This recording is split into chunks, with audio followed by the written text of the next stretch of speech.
আপনি মানছেন কোরআন হাদিস, ঘৃণা করছেন আরেকটা ইমামকে। এই ঘৃণা করা, ছোট মনে করা, হেয় প্রতিপন্ন করা ভীষণ খারাপ জিনিস।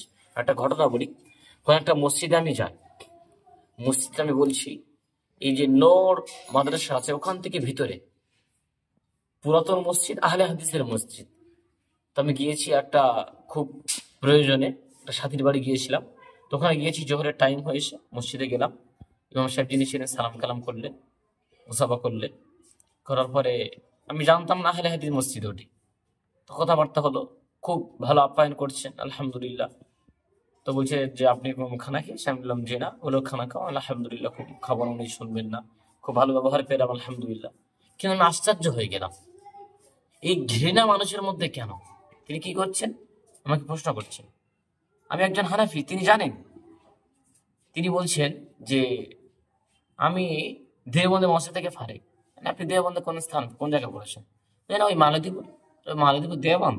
মালতীপুর দেওবন্দীদের একটা মাদ্রাসার শাখা, কিন্তু মালতীপুর মাদ্রাসা তো দেওবন্দ মাদ্রাসা নয়। ওই যেন ওই মালতীপুর ওখান থেকে আমি ইফতার করেছি। তাহলে আমি আপনার পড়াশোনা? বললো যে না, আমি ওই আলিয়া বিশ্ববিদ্যালয়তে আলিয়া থেকে আমি মাওলানা কোর্স কমপ্লিট করেছি। আমি যাই হোক, আপনি যা পড়েছেন কি বলছেন বলুন। উনি বলছেন যে তুমি কোন ক্লাসে পড়ছো? আমি বললাম আমি মিশকাত, জামাত আমার চলছে তখন, হিফজ মোকাম্মল করে হাফেজ হয়ে মিশকাত চলছিল। তিনি বলছেন দেখো তো তোমাদের হানিফিরা কত জঘন্য। উনি কেন? বলছি দেখো তোমরা কি করো, 10 আনা পড়ে হাত বেঁধে। আমরা হ্যাঁ 10 আনা পড়ি। ওই 10 আনা দেখো দেখ, আমি বুখারী শরীফ খুলে দিচ্ছি, আল্লাহ রসুল বুকে হাত বেঁধে কি দা পড়েছেন দেখুন। তো যদিও ওই অধ্যায়টা তখন আমাদের আসেনি, উনি বলছেন দেখুন এই আল্লাহ রসুল একটা অন্য দোয়া তিনি দেখাচ্ছেন, তাহলে তোমরা একটা 10 আনা অন্য দোয়া পড়ছো, সুবহানাকা আল্লাহুম্মা বিহামদিকা, কোনো দলিল নেই। আমি আশ্চর্য হয়ে গেলাম। আমি পৃষ্ঠাতে উল্টালাম, উল্টে এদিকে ওদিক দেখে এই 10 খানা আমি পেয়ে গেলাম, সুবহানাকা আল্লাহুম্মা, এই দোয়াটা আমি পেলাম। দেখুন আপনি কিভাবে মানুষদেরকে পথভ্রষ্ট করছেন। আপনি তো বলতে পারতেন তোমরা যে 10 আনা পড়ছো ওটাও হাদিসে আছে, আমরা যেটা পড়ি এটাও হাদিসে আছে। তো আপনি ডাইরেক্ট একটা মানুষকে, আমি একটা মাদ্রাসার ছেলে, স্টুডেন্ট, আমি মিশকাত জামাতে পড়ছি, হাদিসের কিতাব পড়ছি, আপনি যদি আমাকে পথভ্রষ্ট করার চেষ্টা করেন, আপনি তো আম লোকদের তো বিশাল পথভ্রষ্ট করছেন। একটা কিতাবে বিভিন্ন হাদিস থাকতে পারে, হাদিস কেন এসেছে? মানুষের সহজের জন্য। আপনার যেটা ভালো লাগে আপনি সে অনুযায়ী চলুন। তাই বলে আপনি বলছেন এটা হাদিসে নেই, এটা আছে, এটা কেন বলছেন? গোমরাহির কথা, পথভ্রষ্টতার কথা কেন বলছেন? আপনি কি লজ্জা শরম কিছু নেই? আপনি কি শয়তানের গোলাম হয়ে গিয়েছেন? শয়তান তো তার তো কাজে এরা মানুষের মধ্যে বিভেদ সৃষ্টি করা, তা আপনি তো তাই করছেন। বিভিন্ন কথা বললাম। তো তিনি এই আরো একটা প্রশ্ন করেছেন, তিনি বলছেন যে গায়রিল মাগদুবি আলাইহিম ওয়াদ-দাল্লিন, আমিন বলো। এই তো আমিন জোরে আছে, হাদিস আছে। মানে আপনি কি বলতে চাচ্ছেন? জোরে হাদিস আছে বলে কি আসতে বলার হাদিস নেই? আপনি খুলুন, সঙ্গে সঙ্গে আমি তার হাদিস দেখিয়েছি। কি আশ্চর্যের বিষয়, আমি ভাবলাম যে জোরে বলার হাদিস আছে, আপনি ওটাই শুধু পড়ছেন, আসতে বলার হাদিসগুলো কি আপনাদের চোখে পড়ে না? আমরা তো একবারও বলি না যে যারা জোরে হাদিস পড়ছে ওটা হাদিসে নেই বা ওটা কিতাবে নেই, ওটা পড়া যাবে না, হারাম। আমরা উত্তম ও অনুত্তম আমরা বলি আসতে বলে এটা উত্তম, জোরে বলা এটা অনুত্তম, বেদাত টেদাত আমরা তো কিছু বলি না। কি আশ্চর্যের বিষয়, কয়েকটা প্রশ্ন তিনি করলেন, আমি আশ্চর্য হয়ে গেলাম। তোমরা প্রশ্ন করছেন, আচ্ছা সব নাই মানলাম, তোমরা তারাবি কি করতে 8 রাকাত 20 রাকাত পড়ো? রাসূলুল্লাহ সাল্লাল্লাহু আলাইহি ওয়াসাল্লামের বিবি, ওনাকে প্রশ্ন করা হচ্ছে যে রমজান মাস আল্লাহ রাসূল কত রাকাত পড়তেন, কত রাকাত তারাবি পড়তেন? তিনি বলছেন 8 রাকাত। তোমার এই হাদিসটা কেন মানা? তোমার মতো মূর্খ যদি হাদিসটা পড়ে এরকমই বুঝবে। তুমি বলছো মালতী করতে আমি ইফতা করেছি, লজ্জা শরম তো আপনার নাই। ভীষণ কথা বলি, কি কথা হয়েছে? আর হাদিসটাকে আপনি বুঝুন প্রথম, কি এখানে লেখা রয়েছে। ওরা যে 8 রাকাতের হাদিস দলিল পেশ করে, কি লেখা রয়েছে? আয়েশা রাদিয়াল্লাহু তাআলা আমাকে প্রশ্ন করা হচ্ছে যে রমজান মাসে আল্লাহ রাসূল কত রাকাত নামাজ পড়তেন? কোথায় তারাবির নামাজ ওখানে লেখা আছে যে তারাবির নামাজ কত পড়তেন? তাহলে প্রশ্ন হচ্ছে আয়েশাকে যে আল্লাহ রসুল রমজান মাসে কত রাকাত নামাজ পড়তেন, রমজান মাসে আল্লাহ রসুলের নামাজের রাকাত সংখ্যা কত ছিল? তো তিনি কি উত্তর দিলেন? আয়েশা রাদিয়াল্লাহু তাআলা বলছেন যে রমজান মাস এবং গয়র রমজান মাস, রমজান মাস এবং রমজান মাস ছাড়া যত মাস আছে প্রত্যেকটি মাসে আল্লাহ রসুল 11 রাকাতের থেকে বেশি পড়তেন না। তাহলে আপনি বলুন, যদি 11 রাকাত হয়, ওরা দলিলটা নিচ্ছে কি 8 রাকাত তারাবি, 3 রাকাত বেতের, এই তো 11 রাকাত, আমরা এটা নেব। কি আশ্চর্যের বিষয়, যদি এটাই তারাবির দলিল হয়, আমি আপনাকে প্রশ্ন করি তাহলে রমজান মাস ছাড়া অন্য মাস আল্লাহ তারাবির নামাজ পড়তেন নাকি রমজান মাস ছাড়া অন্য মাস আল্লাহ প্রত্যেক মাসে তারাবি পড়ে গেছে? কি আশ্চর্যের বিষয়। আপনারা একটা হাদিস নিয়ে আর একটার সাথে লাগিয়ে দিচ্ছেন। তাহলে আল্লাহ রসুলের বিবি আয়েশা রাদিয়াল্লাহু তাআলা বলছেন, রমজান মাস এবং গয়ের রমজান মাসে আল্লাহর নবী 11 রাকাতের বেশি পড়তেন না। মানে কি এটা তাহাজ্জুদের নামাজ, কিন্তু অন্য মাসে তাহাজ্জুদ পড়েছেন 11 রাকাত, এ মাসে তিনি তাহাজ্জুদ পড়েছেন। আর আমরা তারাবির দলিলটা কিভাবে নিই? আপনি একটা পয়েন্ট মাথায় রাখুন। আল্লাহ রসুল মারা যাওয়ার পরে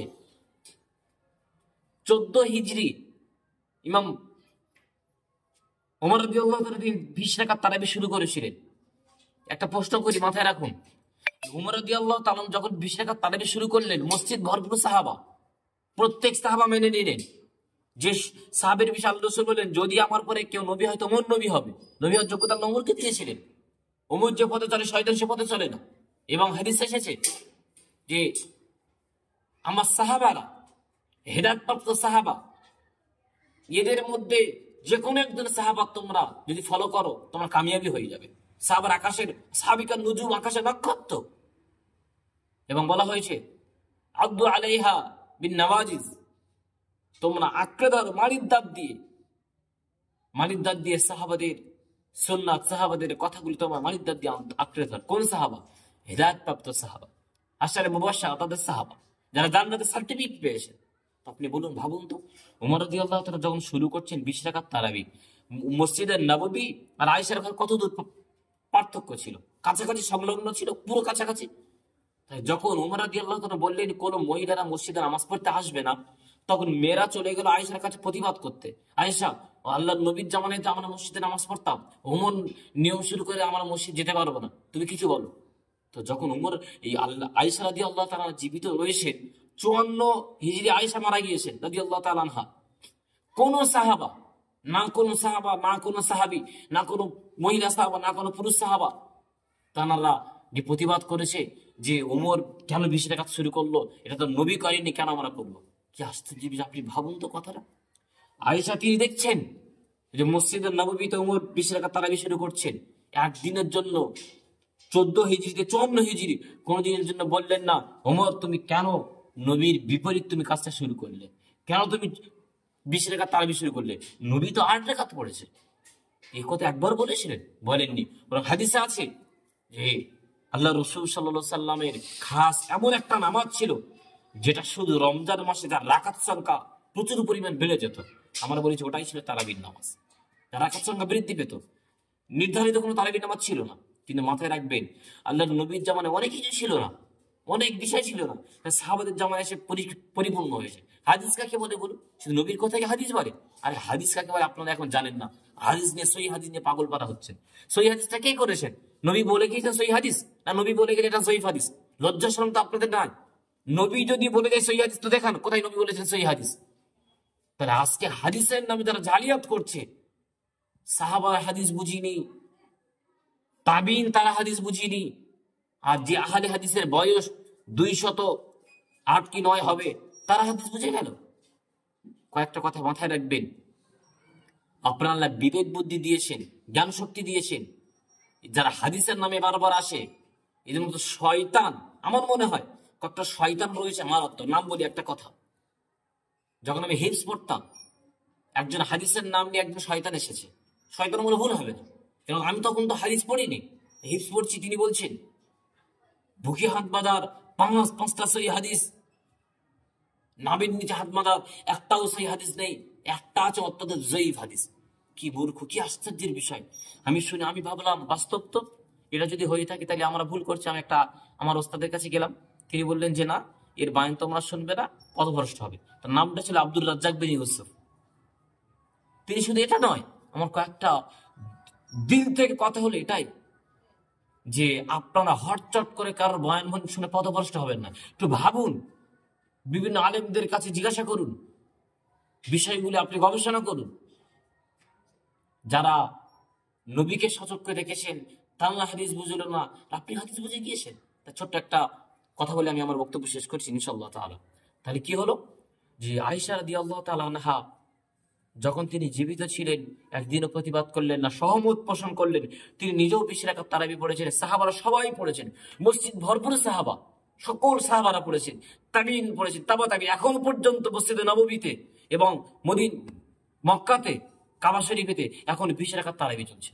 সেখানে তো আবু হানিফার মাযহাব চলে না, সেখানে তো মালিকি শাফি মাযহাব চলছে। তাহলে কেন তারা এখন 20 টাকা তারাবি পড়ছে? কি আশ্চর্য বিষয়! হাদিসের নাম নিয়ে আজ মানুষকে পথভ্রষ্ট করা হচ্ছে। আসুন দলিল নিয়ে আসুন। কোথায় আল্লাহ রসুল বলেছেন আর তারাবির নামাজ 8 রাকাত?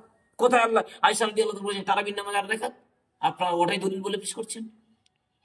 হাদিসের নামে আল্লাহ রসুল একটা ছোট্ট হাদিস বলে যায়, রসুল বলেছেন দাজ্জাল আসার আগে মহাকাজ্জাব বার হবে, মহামিথ্যুক আসবে, তাদের কাজ হবে